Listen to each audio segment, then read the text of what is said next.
Lijep pozdrav svima i dobrodošli nazad na kanal Proizvodnja voća i povrća.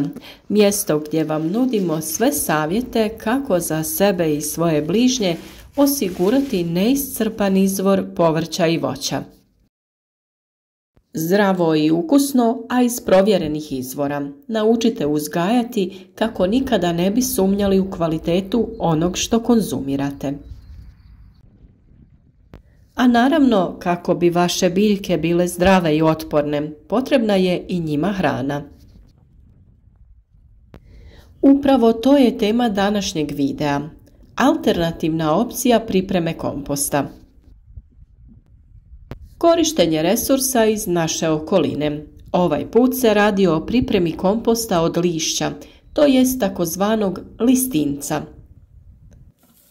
Listinac je kompost koji se dobiva kompostiranjem opalog lišća. Povećava se sadržaj vlage u zemljištu i poboljšava njegova struktura, a zreli kompost nosioc je vitalnosti zemljišta.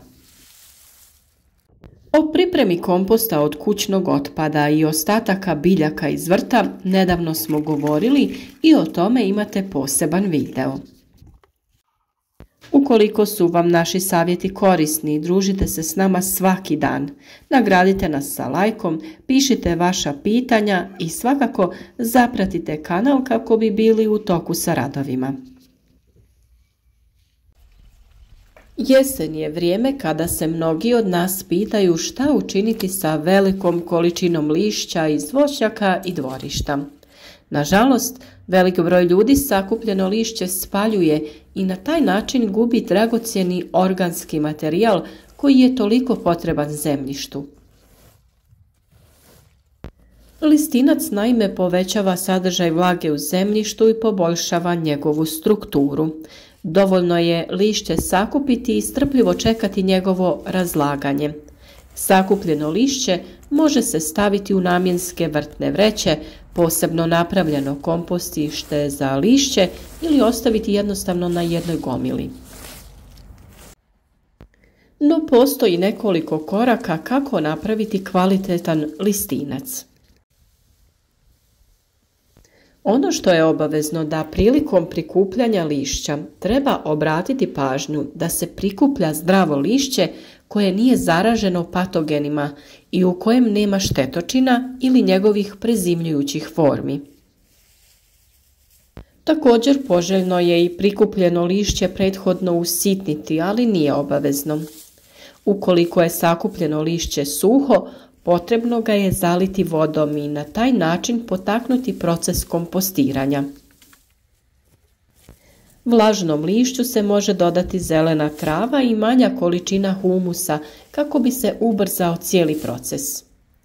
Zbog osobine vlažnog lišća da se zgrudva i truli, lišću se mogu dodati i usitnjene grančice koje će doprinijeti rastresitosti kompostne mase.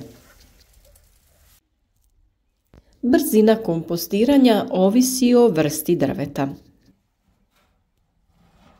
Najbrže se razlaže lišće listopadnog drveća, 1 do 2 godine, dok se iglice crnogoričnih vrsta sporije razlažu 2 do 3 godine.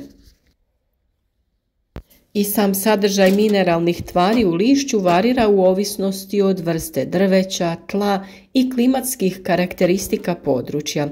Zbog toga je najbolje koristiti opalo lišće različitih vrsta drveća. Listinac koji je odležao 1 godinu se naziva mladi listinac i u njemu su vidljivi ostaci lišća. Ovakav listinac prvenstveno se koristi za malčiranje, a može se koristiti i prilikom sadnje stavljanjem u iskopane rupe ili kao gnojivo za travnjake. Vrlo dobro se pokazao kao malč u toku zime jer štiti biljke od smrzavanja. Ako ga koristimo kao prekrivač za golu zemlju, potrebno ga je u proljeće razgrnuti i omogućiti tlu da se zagrije.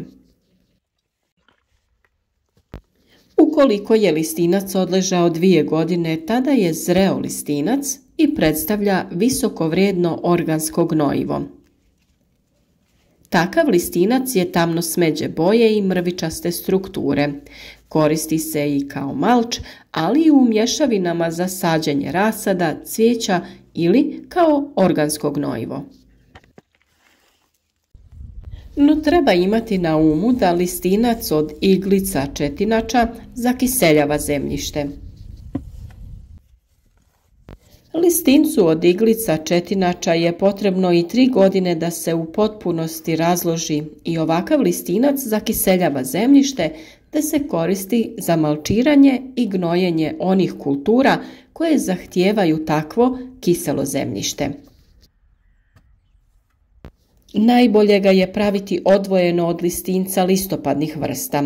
Njega možete koristiti kod uzgoja biljaka koje traže kiselo zemljište, a najpogodnije su borovnice. Dobar je i ukoliko želite promijeniti boju cvijeta vaših hortenzija iz roze u plavu. Naime, kiselost zemljišta utječe upravo na boju cvijeta hortenzije. Lišće koje se brzo kompostira su listovi voćnih vrsta, breze, zove, javora, topole, graba, bijelog jasena. Lišće hrasta, bukve, oraha, četinjača te lišće prekriveno smolom je lišće koje se sporo kompostira. Korisno je znati i da osim lišća hrasta i oraha, lišće kestena i vrbe sadrži mnogo tanina i da zbog toga sporo trune, kao i lišće četinjača. Listinac od oraha treba kompostirati samog i koristiti kao malč za suzbijanje korova, ali nikako u povrću jer može inhibirati rast povrća. Veličina kompostne gomile važna je za održavanje temperature i vlažnosti. Širina i visina komposta trebala bi biti od 1 do 1,5 metar. Ukoliko se kompostna masa osuši, potrebno ju je zaliti vodom, a ako je previše vlažna, treba dodati piljevine od listopadnog drveća. Za održavanje temperature i vlažnosti tokom kompostiranja vrlo je važna veličina kompostne gomile. Manja gomila će se brže isušivati, slabije zagrijavati i time će se usporiti kompostni proces. Obrnuto, ako je gomila veća, brže će se zagrijavati i razviti više temperature koje mogu uništiti poželjne mikroorganizme koji obavljaju kompostiranje. Sazrijevanje listinca je najbrže u ljetnim mjesecima zbog intenzivnog rada mikroorganizama. Ukoliko želimo ubrzati proces formiranja listinca, potrebno je nekoliko puta prevrnuti ovu gomilu. Kompostna gomila je inkubator mnogih biohemijskih procesa i razvoja zemljišne flore i faune. Zbog toga je zreli kompost upravo nosioc vitalnosti zemljišta. Da bi utvrdili da je listinac zreo, on mora imati tamno smeđu boju i miris na šumsko tlo. Ono kako također možemo iskoristiti list, ali i suhe grane, jeste prilikom pripreme izdignutih gredica. U jedan od nižih slojeva dodajemo upravo suhe grane, panjeve i lišće. Ono će s vremenom da trune i da se kompostira, samim tim dajući plodnost tlu u gredici. O pripremi izdignute gredice smo već dosta govorili, pa možete i taj video potražiti na našem kanalu. Sama priprema listinca nije kompliciran proces. Možda jeste malo dugotrajan, ali ne iziskuje prevelike napore i obavezu. Jednostavno pokupite lišće, koje bi, vjerujem, i onako pokupili da vam vrti voćnjak budu lijepi i uredni. Stavljate to lišće na jednu hrpu i čekate da se raspadne kako bi obogatili vrtno tlo. Ukoliko ste prema našim uputama iz jednog od nedavnih video savjeta pripremali kompostište za miješani otpad, i u tom slučaju možete dodati lišće. Naime, sam kompost se pravi od dijela zelenog i dijela smeđeg otpada. U zeleni se ubraja trava i ostaci biljaka koji su bogati dušikom. a u smeđi ubrajaju se lišće, grančice i slama koji su bogati ugljikom. Kombinacijom svih tih materijala dobivamo idealno hranjivo za vrt i time zatvaramo jedan prirodni ciklus rađanja biljaka, plodonošenja, njihovog propadanja na kraju sezone i raspadanja u kompostu. Kako bi na kraju sva ta hranjiva vratili nazad u naš vrt.